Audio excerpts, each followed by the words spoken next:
Nos últimos dias, alguns veículos relataram que o médico Anthony Wong havia morrido de Covid e que a real causa da morte dele foi escondida. E sobre esse caso, a viúva do Dr. Wong, Carla Von Gabriel Wong, os filhos e toda a família Wong escreveram uma carta de resposta que a Ana já tem em mãos e vai ler para a gente a partir de agora, né, Ana? É isso. Antes de mais nada, né, nossa solidariedade à família Wong aí que está sendo desrespeitada, né, a memória do Dr. Wong, um grande pediatra, um grande médico aí também, memória sendo desrespeitada no momento onde a família, né, está tentando recuperar da morte do Dr. Wong e a viúva dele, a família, eles mandaram uma carta aqui com exclusividade para os Pingos nos Is e a carta diz o seguinte: carta ao público. Em benefício da verdade e memória do meu esposo Anthony Wong, médico, nascido em 1947 na China, naturalizado brasileiro, professor da USP, diretor do CEATOX e um homem que colocou o seu amor pela medicina acima de tudo, escrevo essa carta ao público. Desde o início da pandemia, Anthony trabalhava incessantemente, juntamente com outros cientistas, em múltiplos encontros, aulas e palestras. Apesar de seus 73 anos e de ser do grupo de risco devido a uma bronquite asmática, optou por continuar trabalhando e atendendo seus pacientes normalmente em seu consultório, muitas vezes até tarde da noite. Defendeu suas ideias, sempre embasado em estudos internacionais publicados. Dia 14 de novembro de 2020, jogou tênis, um esporte que adorava, e quando, aproximadamente 3 dias depois, apresentou mais um quadro de asma associado à dor abdominal, me pediu para levá-lo ao pronto-socorro para exames. Nessa ocasião, foi feito um teste para a Covid, cujo resultado foi positivo, mas ele não acreditou, já que em abril teve um quadro gripal fortíssimo. Mesmo assim, ele pediu que começassem os tratamentos imediatos com a hidroxicloroquina, ivermectina e azitromicina e avisou aos médicos da Prevent Senior que gostaria de dar a notícia pessoalmente numa live, já que os médicos lhe deram previsão de alta em 14 dias. Na realidade, o tratamento não foi precoce, visto que ele já apresentava alguns sintomas há dias. Nos dias seguintes, teve uma piora importante e acabou sendo entubado no dia 21 de novembro de 2020, de madrugada. Graças aos cuidados da equipe médica especialista da Prevent Senior e dos cuidados médicos integrativos, que incluíram a ozonioterapia, com meu consentimento assinado e das equipes adicionais, ele saiu de um quadro gravíssimo de hemorragia digestiva, infecções importantes e insuficiência renal. O Anthony evoluiu tão bem, andava e fazia fisioterapia e alimentava-se normalmente, que teve alta hospitalar prevista para se dar entre o dia 25 e 26 de dezembro de 2020. Seguindo o aconselhamento dos médicos responsáveis, achamos por bem deixarmos o hospital só após o feriado de Natal. Entretanto, quis o destino que o meu marido tivesse uma infecção iniciada no dia 26 de dezembro e o seu quadro mudou completamente, evoluindo para uma infecção generalizada, indo a óbito em 15 de janeiro de 2021. A falta que ele nos faz é de um tamanho infinito. A memória dos seus grandes feitos e entusiasmo pela vida fazem com que tenhamos agora força para nos levantarmos contra as injustiças e iniquidades que hoje assistimos contra ele e seus colegas que tanto o ajudaram. Estamos avaliando tomar algumas medidas jurídicas cabíveis, pois, pelo Conselho Federal de Medicina, o prontuário médico é considerado particular e privativo do paciente e de sua família. Ver partes do seu prontuário levianamente exposto movimentou o meu coração para que pudéssemos dar voz ao querido Anthony, que jamais se calaria frente a tamanha atrocidade, desrespeito e falta de ética. Falo em meu nome, dos meus filhos e de toda a família Wong. A partir de agora, me calarei dentro da minha dor, não falarei para a mídia e espero poder contar com a compreensão e respeito a esta minha posição. Agradeço a Deus por ter conhecido e convivido com este ser humano incrível. Obrigado, Anthony. Descanse em paz. Com amor, Carla Von Gabriel Wong, filhos e toda a família Wong. Augusto.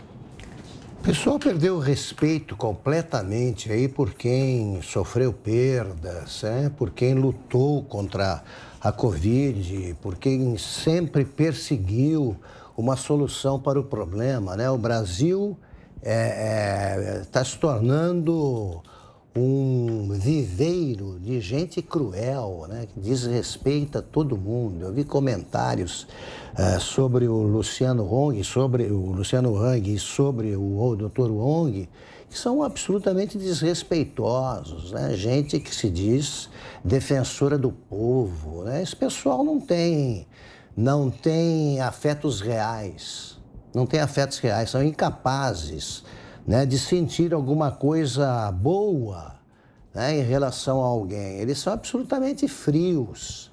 Para atingir os seus objetivos, eles atropelam todas as normas aí que fazem um mundo normal, né, um mundo civilizado. Eles são primitivos.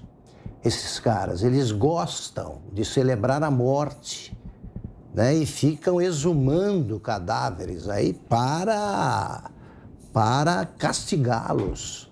Ainda eles esquecem que as pessoas vivas que estão vivas e perderam, né? Essas pessoas amadas aí leem essas coisas, né? A notícia ruim chega depressa, chega logo. Então, não adianta, né, você pedir clemência a pessoas frias. Eles não são incapazes, né, de sentir um amor genuíno aí por alguém. Então, não adianta pedir para esse pessoal. Eles são, repito, selvagens, primitivos. Esses dizem que pensam no povo, pensam nos miseráveis, pensam neles. E aí, repito, eles estão muito bem com o PT, porque o PT, ao chegar ao poder, prometendo só pensar nos pobres, né, montou um projeto criminoso de poder, como bem definiu o nosso pavão de Tatuí, o Celso de Mello. Ele fez essa definição e depois ajudou a absolver.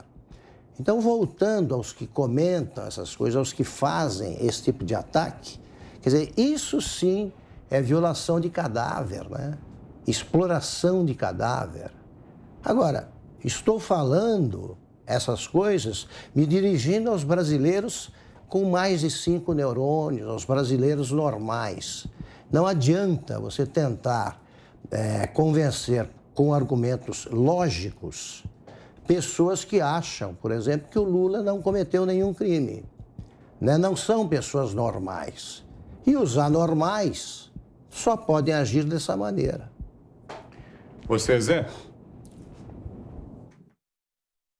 É claro que todo esse debate foi aberto na CPI, que não vê limites e tem o objetivo de atacar o presidente Jair Bolsonaro e aí pisa no pescoço da mãe para atingir esses objetivos. Não estão conseguindo. Daí essa decisão de ficar adiando o final da CPI. A previsão era de que seria nesta semana, né, a conclusão, o relatório final, mas aí entenderam que tinha que ser mais para frente. Qual é o sinal claro? É de que ladrões de dinheiro público rondam a esplanada dos ministérios como lobos sedentos, todos querendo alimentar a matilha.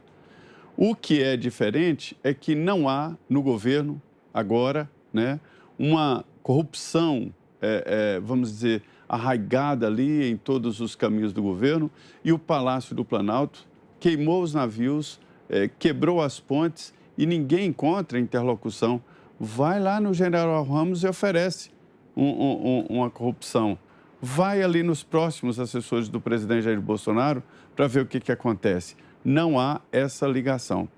E a CPI está tentando, através exatamente desta Prevent Senior, exatamente ligar ali um gabinete paralelo que teria aconselhado o presidente Jair Bolsonaro, e isso seria crime. Olha, não existe gabinete paralelo. Se o presidente quiser criar um gabinete auxiliar, ele cria. E por decreto ou medida provisória, ele assina, quero criar um gabinete aqui para ajudar o Palácio ou ajudar o Ministério da Saúde. Pronto, estaria criado tal gabinete e dessem o nome que quisessem. O presidente da República, ele se aconselha muito, né, pelos ministros. Os ministros têm autonomia, têm uma certa autonomia e pronto. Agora, nada impede que o presidente da República escute outras fontes de informação. E eu diria que é até bom que ele escute o povo, que ele ande no povo, no meio do povo, para entender como está se sentindo o governo, como está chegando lá o governo. Neste caso aí, a novidade é que o Ministério Público foi ver o que a CPI apontou como uma câmara de horrores.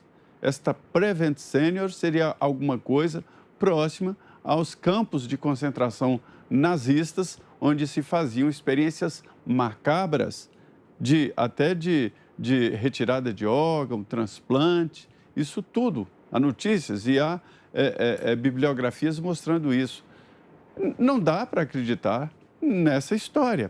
Então, é bom mesmo que o Ministério Público, que criou uma força-tarefa para investigar. Esses casos aí que vazaram, não foi só o do Dr. Wong, né? Houve também outros vazamentos, inclusive da mãe do empresário Luciane Hang, né? Houve vazamento do prontuário dela e inclusive colocou como se ele estivesse colaborando. Não tem nada disso, mas é bom que o Ministério Público investigue e coloque às claras e responsabilize quem vazou um documento tão íntimo e por isso sigiloso como o prontuário médico. Fiuza. Olha, pegando uma observação do Augusto aqui, que eu também me identifico inteiramente o que está acontecendo, senhoras e senhores.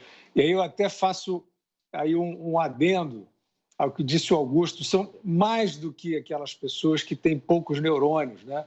O que está acontecendo justamente no momento em que se ressuscita cinicamente a palavra empatia, e são justamente aqueles que vieram com essa palavra para patrulhar.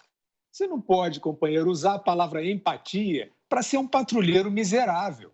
Você já é um sem empatia, assim, e é isso que vocês estão fazendo.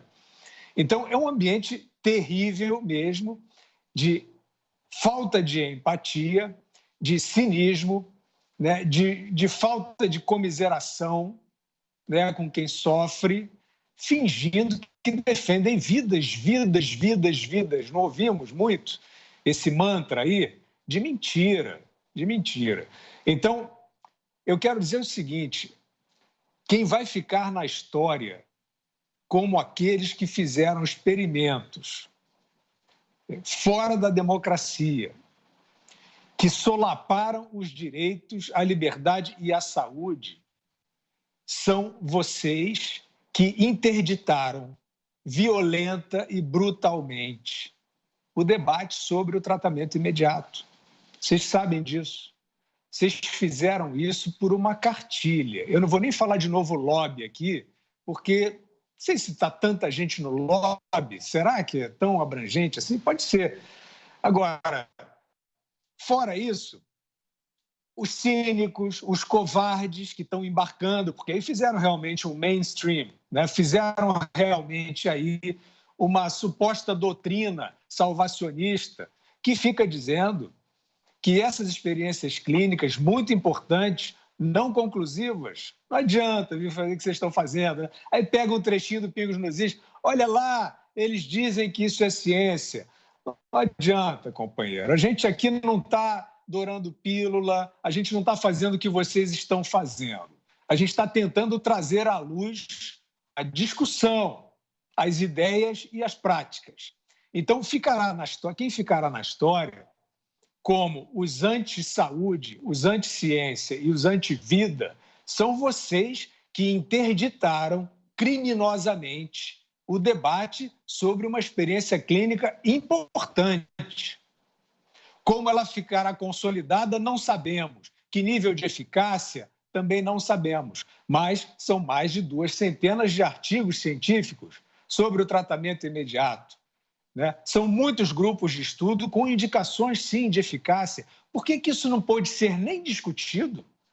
Se você dissesse assim, não, vocês vieram em bando para dizer que vocês não gostam disso, para você dizer que vocês não acreditam nisso. Não foi isso que aconteceu. Vocês prenderam e arrebentaram, vocês censuraram, vocês tentaram estigmatizar como estão agora, depois da morte de um homem que lutou por tantas vidas, né? Então é isso, é uma falta de empatia, e o Zé usou uma expressão, né, que é uma boa citação aí famosa da política brasileira, capaz de pisar no pescoço da mãe, né, para atingir os seus objetivos mais comezinhos. Essa frase foi dita pelo Leonel Brizola sobre Luiz Inácio Lula da Silva, muito antes dele ser um ladrão condenado. O Brizola, né, como diriam os adeptos dele antigamente, o Brizola nessa tinha razão.